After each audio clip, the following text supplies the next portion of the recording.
You're listening to the Cyberwire Network, powered by N2K.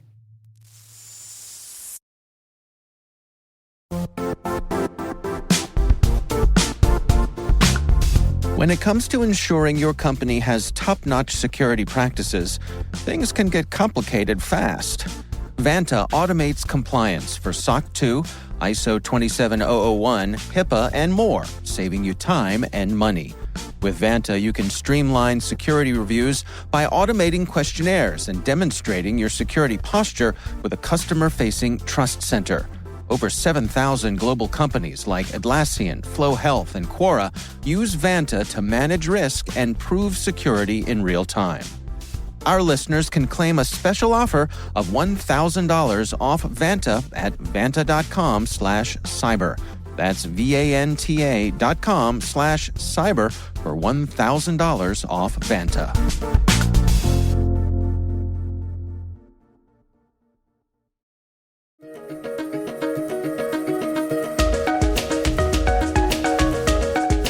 Hello, everyone, and welcome to the CyberWire's Research Saturday. I'm Dave Bittner, and this is our weekly conversation with researchers and analysts tracking down the threats and vulnerabilities, solving some of the hard problems, and protecting ourselves in a rapidly evolving cyberspace. Thanks for joining us.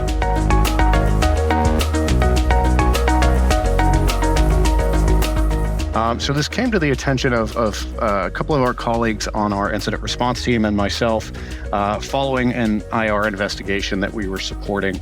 It was an attempted ransomware incident, and in the process there, we uncovered a couple of artifacts that appeared to have been inadvertently left behind by the threat actor. And from there, we pivoted and we discovered some additional infrastructure that was unrelated to that incident, but which we had really high confidence was attributed to the same actor. That's Jason Baker, Senior Threat Consultant at GuidePoint Security. The research we're discussing today is titled World Wide Web, an analysis of tactics and techniques attributed to Scattered Spider.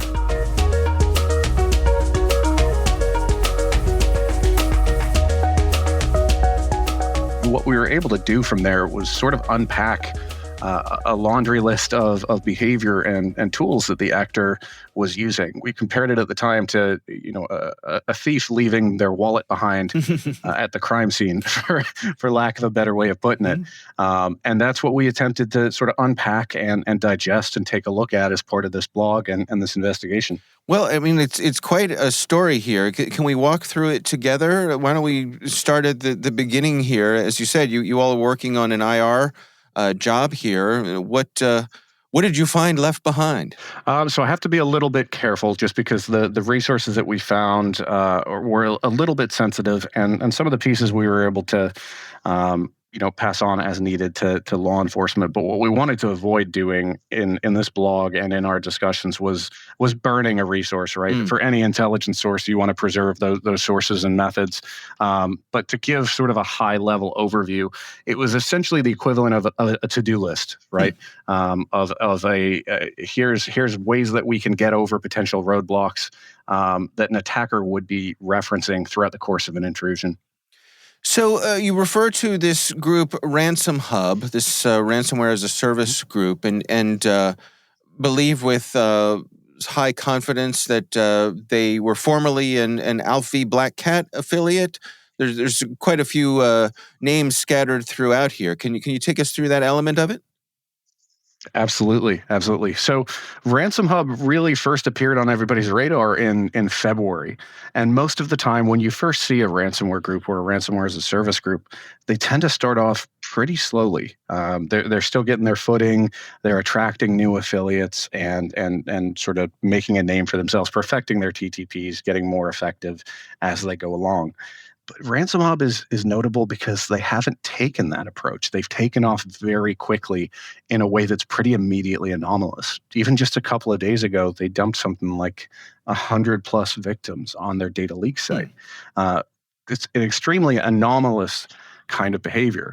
Now, Ransom Hub is also notable because we called this out in one of our earlier blogs and reports because they were actively recruiting on a number of illicit forums, of underground forums, for new affiliates. And the language that they were using, it was pretty clear that either implicitly or explicitly, they were targeting affiliates that were impacted by recent disruptions to Alpha and to Lockbit. If you were to look at kind of the hierarchy of different ransomware as a service groups, Lockbit and Alpha have been there up at the top for a very long time. So these recent disruptive operations for Operation Kronos for Lockbit and the sort of exit scamming by Alpha, that's going to impact a lot of very high level, highly skilled and experienced affiliates. And Ransom Hub, by the looks of it, was really trying to bring those people into the fold, people who had to go somewhere else. And that's what we think is that's what we assess is going on here with their pretty rapid rise to prevalence.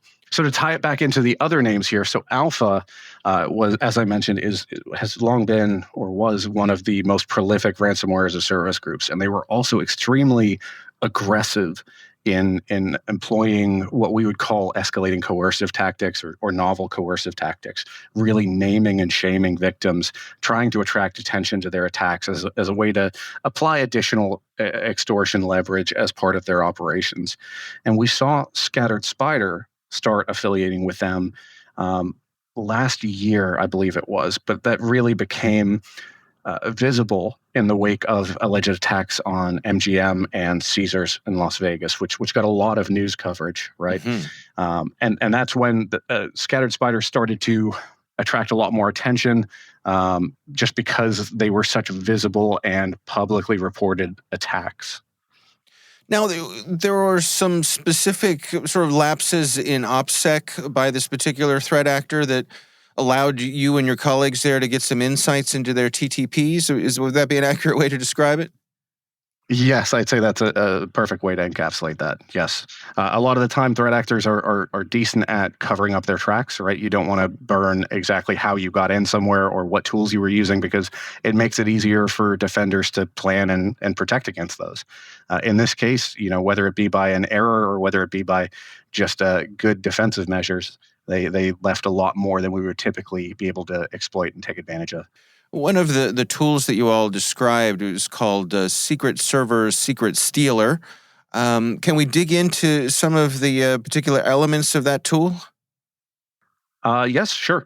So Secret Server Secret Stealer is an open source project. You can find remnants of it all over GitHub. And it's specifically used to target an information and access management tool. It's been used against Lycotic and CyberArk. And what we were able to come across in the course of our investigation was not just the use of it, which, this particular tool has been used by other threat actors, but the actual way in which they applied that script via PowerShell. And that was used essentially for dumping credentials and gaining additional access for lateral movement and privilege escalation. Can we go through some of the techniques that you all tracked here? I mean, in the research, you have a handful of MITRE attack techniques that you highlighted. What were some of the ones that you think are particularly interesting here? From my perspective, the most interesting ones were where we don't often have insight because they would have been performed on the adversary side. So as part of any incident response effort, you're seeing what's happening on the victim side. That's what you're looking for evidence of. You're looking for what impact they had on impacted servers and devices. And a lot of the time that's reflected in the tooling that they already have. It's harder to see what they're using to achieve their desired effects on their end. And one example of that was Ramina, which is an open source remote desktop client that is used for different operating systems. And I don't believe that we've seen a lot of reporting on the use of that by adversaries, simply because it's not something that you can detect. It's pretty hard to gain insight into the adversary's environment, both because they attempt to obfuscate it and because it can, in different access methods, it can be tricky to gain access to that without kind of towing a line, legally speaking, right? You can't hack back the attackers and look at what they did on their end. Fortunately, their lapse in operational security there gave away that was one of the scripts and one of the tools that they were using.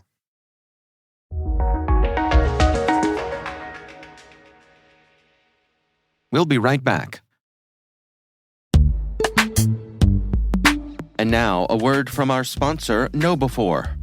Where would InfoSec professionals be without users making security mistakes?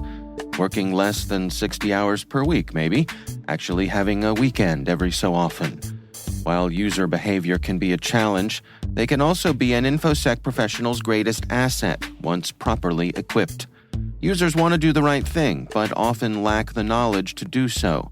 That's one of the reasons KnowBe4 developed Security Coach, a real-time security coaching tool that takes alerts from your existing security stack and sends immediate coaching to users who've taken risky actions.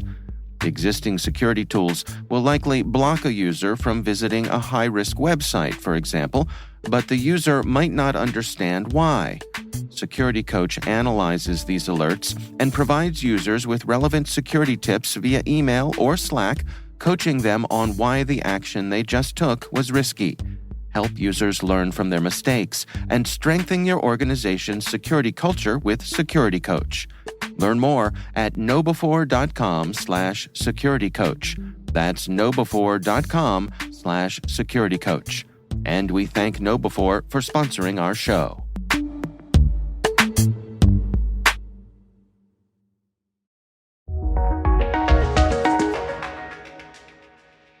What were some of the other things that you saw here? I mean, you all talk about some of the scripts that you used, some things that in your research you talk about Mandiant and ReliaQuest, both reporting on scattered spiders targeting of CyberArk.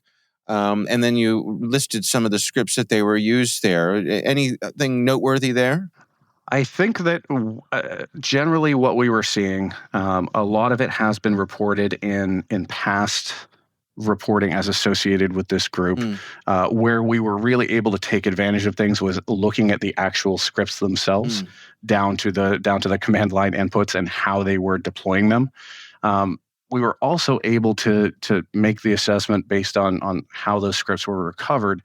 A lot of this was easily attainable by GitHub and publicly available means. It's not as customized and exquisite as you might see or expect to see with a very sophisticated threat actor.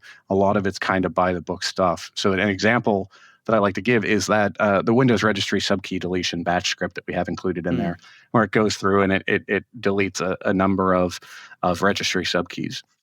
This is a great way to evade defenses, right? To overcome and to keep operating in the environment without firing off a lot of alarms. But the actual script itself is so prevalent out there. It's in Microsoft Windows troubleshooting forums and just a number of just openly available forums for people trying to get around issues that they were having in their organizational settings. Being able to take and repurpose tools from GitHub, openly available resources, forums, and the like, and to use them essentially for evil is really, I think, unique in that we tend to view sophisticated actors as building these bespoke tools and using really advanced, complicated techniques, when in a lot of cases that's just not what they're doing. It's the minimum viable product for generating effects on the victim environment. Yeah, right? It's an interesting insight. I mean, it kind of reminds me of the classic man behind the curtain type of thing, where there's a certain amount of swagger and maybe even bluster about the sophistication of a group like this. But when folks like you and your colleagues there get an actual look behind that screen, it's not as complex or sophisticated as perhaps they want you to believe. Yeah, I think that's completely fair. We elevate really successful threat actors because it's easy to view them as overcoming all of these defenses in place. But often all it takes is one hole in the armor of pretty basic defensive best practices for them to establish a foothold. And that's why I think defenders across the enterprise and consulting and vendors always stress those fundamentals, because some of these tools in here should be firing off alerts, should be prevented by basic defensive practices. But unfortunately, in all cases, that's not always what's happening. Well, based on the information that you've gathered here, what are your recommendations for people to best protect themselves? I think generally one of the things that we notice in our reporting, and that you'll see pretty frequently, is the use of PowerShell, the use of Python, the use of batch scripts in order to achieve effects. And this is good from an adversary perspective because you don't need to haul around a bunch of very loud malware with you. You don't need to transfer over a ton of tools in order to have the desired effect. But the thing is, for most workers in most victim environments, the need for these tools is not there. Somebody working in accounting doesn't need PowerShell. Somebody working in finance does not need to be able to download software, install it, and execute from there. They don't need to have these permissions, but they're often enabled by default. I think that alerting on, monitoring, or outright blocking some of these capabilities is a great way to stop a lot of the tool usage and execution that takes place in the earlier stages of the kill chain. What's your sense with the Ransom Hub group? I mean, having gone through this research, is your sense that there's still an up-and-coming group? It sounds to me like you're less impressed with them than perhaps you were at the outset. But that doesn't mean, with hard work and dedication that they can continue along the path that they seem to be set on here. Sure. Well, without painting the picture of the great American success story, right? Try hard enough, and you can start up your own cybercrime outfit. Right. No, I think most likely what we're seeing and what we assess is happening with Ransom Hub is the central problem of ransomware as a service in general, which is that arrests and law enforcement disruption operations, while great and impactful to the core groups, they don't get rid of the underlying affiliates that make the operations happen. And so with Ransom Hub, following the disruption of Alpha and following the disruption of Lockbit, I think what we're seeing is just experienced affiliates moving on to their next opportunity. And Ransom Hub has certainly opened the doors for that. And I think that that's at least partially explainable for why we've seen such a rapid uptick in their operations over the last couple of months. Right. I mean, there's that opportunity there that there's a void ready to be filled. Mm-hmm. Absolutely. And the other bit with affiliates is, we can't say this is the only place that affiliates are going or the only place that Scattered Spider affiliates are going. It's sort of the nature of the beast that they can come and go as they please to other groups. So over the next couple of months in the near term to the midterm, I'd say we're more likely to see continued operational presence and prolific operations from Ransom Hub, but we're probably also going to see upticks in a couple of other groups that may have performed at a slower operational tempo in the past, whether that be existing competing ransomware as a service groups or other newly emerging groups that are picking up their tempo a lot faster than we would normally expect. Because an affiliate can go to an existing group, they can spin off and form their own group. There's any other number of ways in which they could continue their careers as cyber criminals. Yeah. My sense is that we're seeing more cross-pollination of these threat actors, and when I read your research that, as you say, someone gets shut down and some of the operators who don't get caught up in law enforcement kind of get scattered to the wind and then, cross-pollinated with either new startups or other existing groups or those sorts of things. Do you think that's an accurate perception? Is there anything to that? Yes, absolutely. I'd say the biggest way that we see that comes to mind is in vulnerability exploitation, right? Exploitation of vulnerabilities for initial access or any other stage of the kill chain used to be considered sort of a niche thing. We associated it with CLOP, where they specialize in taking advantage of managed file transfer applications, for example, to gain initial access and smash and grab. But over the last year, what we've seen a lot of is the exploitation of a new vulnerability start to slowly spread over time, especially once a proof of concept exploit or readily available scripts become available. Their exploitation takes off exponentially, and it continues on even past sort of that immediate window where folks are still patching because there's still targets to hit that still have vulnerable software. So Lockbit in particular has picked up in their exploitation of vulnerabilities. I think we're going to continue to see that willingness to reach out, grab publicly available POC exploits, and rapidly adapt them to ransomware operations. I think we're going to be seeing more of that in the near term, especially so long as it works, right?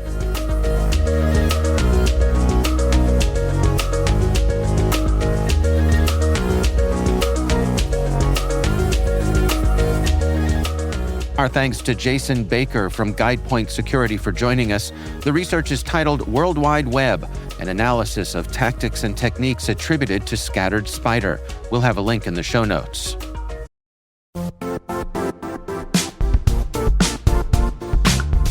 The IT world used to be simpler. You only had to secure and manage environments that you controlled. Then came new technologies and new ways to work. Now, employees, apps, and networks are everywhere. This means poor visibility, security gaps, and added risk. That's why Cloudflare created the first-ever connectivity cloud.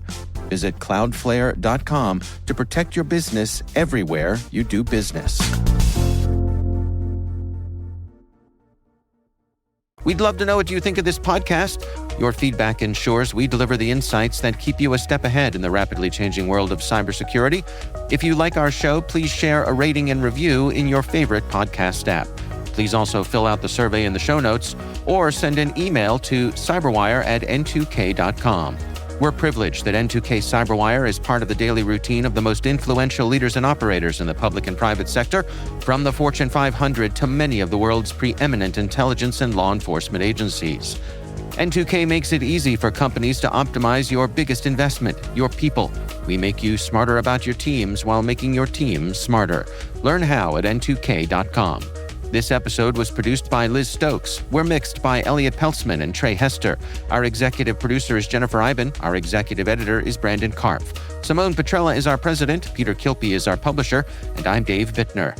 Thanks for listening. We'll see you back here next time.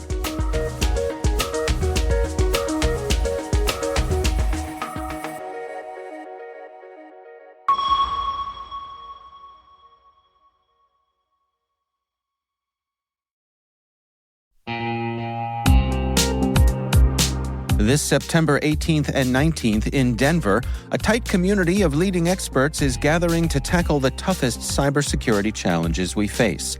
It's happening at MWise, the unique conference built by practitioners for practitioners. Brought to you by Mandiant, now part of Google Cloud, MWise features one-to-one access with industry experts and fresh insights into the topics that matter most, right now, to frontline practitioners. Register early and save at mwise.io/cyberwire. That's mwise.io/cyberwire.